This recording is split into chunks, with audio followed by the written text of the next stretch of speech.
a dazzling sight. Welcome back, Troglodytes, to your daily dose of guitar information, the Trogly's Guitar Show. It's time for that weekly Mod Collection demo shop update. First up, we need to finish off last week. I missed one and I was hoping somebody was going to send it to me, and they did. It was a purple Les Paul Jr. that they had 70s-ified. I say that because they mysteriously put a harmonica bridge on it, but since this originally was a wrap tail and the studs are a little bit more crooked than usual, it just makes it look a little bit weird being more slanted than normal. However, the harmonica bridge is perfect for that because you have the extra intonation room. Then they also threw a Bigsby on it just for fun. Kind of surprised they didn't go with roller saddles on here. And they gave us the speed style knobs. And that appears to be a satin refinish. With a matching headstock, alright, that's pretty cool. And that one's available over on Reverb if anybody's interested. By the guy who's probably bought the most Mod Collection guitars ever. If you ever miss out on one and you really have to have it, maybe message him, he might be the culprit. But now getting into this week's offerings, look at this Access Custom, offered in a Borealis finish, Aurora Borealis. You look up in the sky and you can get many different hues. This one decided to play more so on the green. So you have your typical pattern right here, but then instead of just making it the rainbow colored effect like the custom shop's done in the past, they decided to do the rest of the guitar as a blacked out starry sky, which I think has a really cool effect to it. And instead of a poker chip, we get a burst that kind of looks like the sun. But then you have to remember, it's an Access Custom. So you get the blingy Floyd Rose on top of everything, and look how shiny that finish is. Now just doing the top would be boring, so they gave it a matching headstock, which was a fantastic complimentary point. Although I was a little bit perplexed when we flopped over to the back and saw a red hue. Judging by the way the light is reflecting, it also looks like that might be a satin finish. But it's got all the Access stuff. Comfort carve, heel swoop, and the Apex head carve, but without the custom shop decal. That always makes them look strange. Reading through our description, yep, I saw it correct. But if you need to dial it back a bit, there was Rose Supernova, kind of another sky space themed guitar. This one at $5,500, it's basically just a sparkle magenta. Although it looks like it's gonna have some silver, blue, and green flakes in it, so it's not just gonna stay one basic color. That's one you'd have to appreciate in person. Stock photography just doesn't do them justice.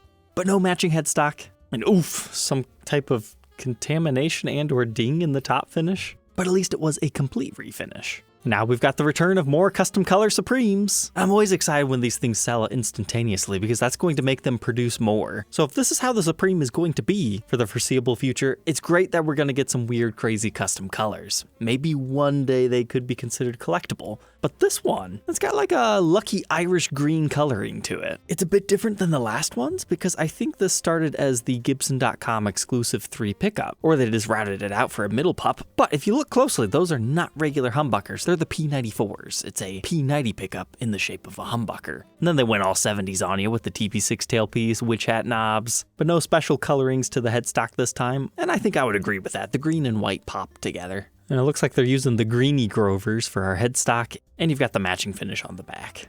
But now back to 80s town, we've got Lavender Fog Satin. I feel like we need some KFC buckethead stripes done just on the fin over here in bright white, or maybe throw some white polka dots all over it, but it still encapsulates the general feel of 80s, although it does appear to be a satin finish. And the rosewood board complements it very well. Very dark here, but then gets a little bit more rosy in the cowboy chord areas. The back is similarly adorned, however, this one almost looks closer to gloss. Sometimes finishes can be tricky, but the spec sheet does say satin.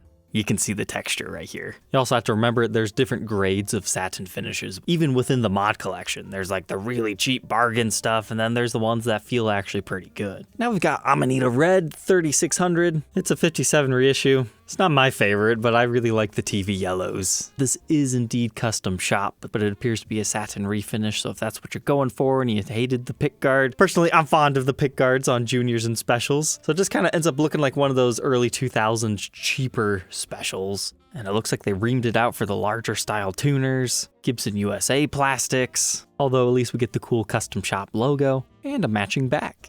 Then more red, but this time it's ruthless and a burst, and on a 50s P90 standard. Now this one I like. We had documented a 335, I think they called it arterial burst or something, that had a very similar vibe. The whole light dark burst with the red and then the black plastics, that really comes together. I think the one we documented was a satin finish too, so it should look fairly similar in person, but you've got the Les Paul custom style pickguard on it. And I like the blacked out headstock with the tuner tips. It matches everything else with a good dark rosewood board. But the back was left a dark natural. Well, this one wasn't too bad for lefties out there. It's a 60 reissue, so normally those are about $6,800. And if you wanted a custom color, you had to go through the made-to-measure program, so it'd easily at least be $75. So here, $5,000. And this one was called Root Beer Flame. Kinda looks like they just sprayed brown over an existing cherry sunburst, but it's got a vibe. The cream plastics work well with it, and if you're a lefty, beggars can't be choosers on what you can get. It's got a nice pinstripey top though.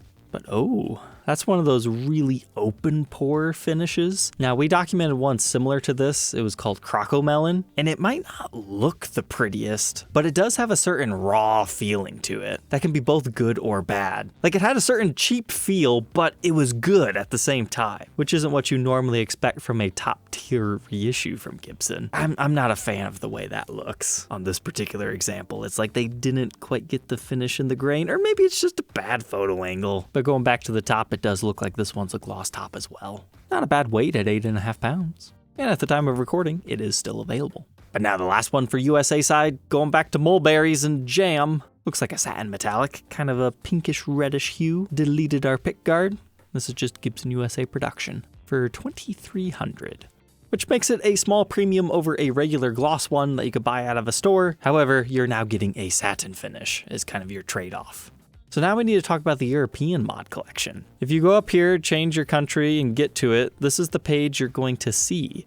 You're going to notice, they did not update this week. That's kind of sad. However, Robin, who lives in the Netherlands, he likes to update me every week just in case I miss something. He gets this email that shows us a new photo and 4 new guitars. But first off, let's look at this new photo. So I think we've seen the blue SG before. We might have seen the silver Pearl, although that's a pretty cool ES335. But look at that Access custom purple and green sparkles. That thing is gonna be cool. I don't think we've seen that yet.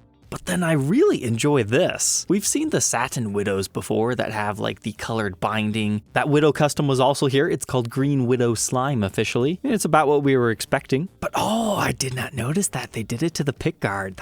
That's cool. That was always one of those things I looked at and I was like, that's one thing I wish they would change. As well as the fretboard binding. Can't we just get green binding material? That way we can have the green colored fret nibs instead of it just being finish related. I feel like that would just be easier in general, but what do I know when it comes to manufacturing guitars? And there they did it too, to the truss rod cover. I imagine they just sprayed that one with color. That's something they should have been doing for a long time as well. But it just has a really cool neon-like glow to it. In fact, that's what they should call it, the Neon series. Make 25 of each color. Go back to the fun days of the custom shop when there were a bunch of small limited batch runs rather than just custom orders and dealer exclusives.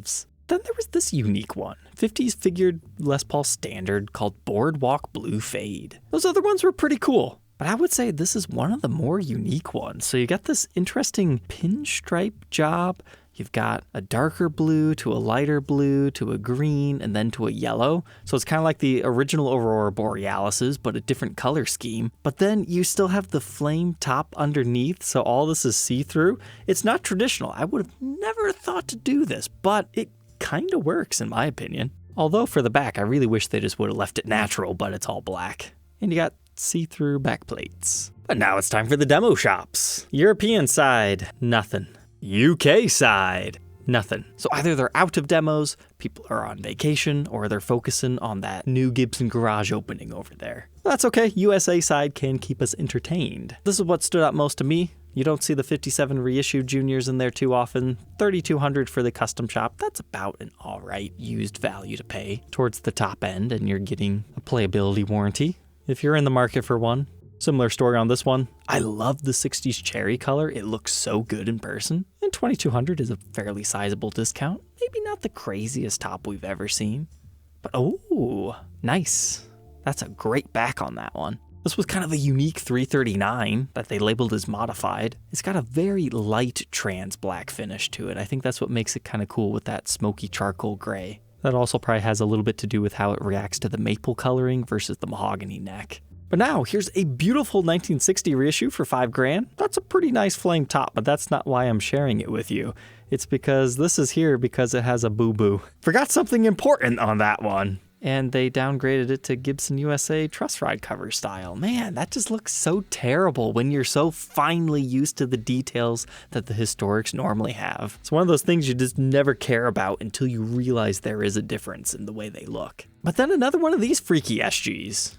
Now, I might be saying, no, Trogly, you talked about that one last week. No, it looked like this last week. This time we've got uncovered zebra pickups and it was a little bit more expensive. Personally, I like the covered pickup look better, but this does have a bit of a more raunchy vibe to it. Especially with the weird junior tuners and the gold hardware. It looks like you're meant to rock this thing out on stage. Maybe it's just because I associate Slash with pickups like these. Then another great deal on a Rick Beato Sparkling Burgundy double cut. This was a sizable discount on the Gibson exclusive 3 pickup modern. I mean, $1,000 off a guitar that you cannot get discounted. The catch being they had to replace the nut. And there's some sizable finish chipping right here. I've got one available on my website if anybody's interested. Not as cheap as this one, but not as beat up either. And lastly, you don't see the white customs in the demo shop every day. I think they're like $55,000 to $6,000 brand new because they do charge a premium for the white finish. So this one at $42.99 if you needed it in the newer condition. Wow, it is actually a 2024, production number 72 for this year. But that is going to round things out for today. Let me know which one was your favorite down in the comments, and we'll catch you tomorrow on the next one. Take care.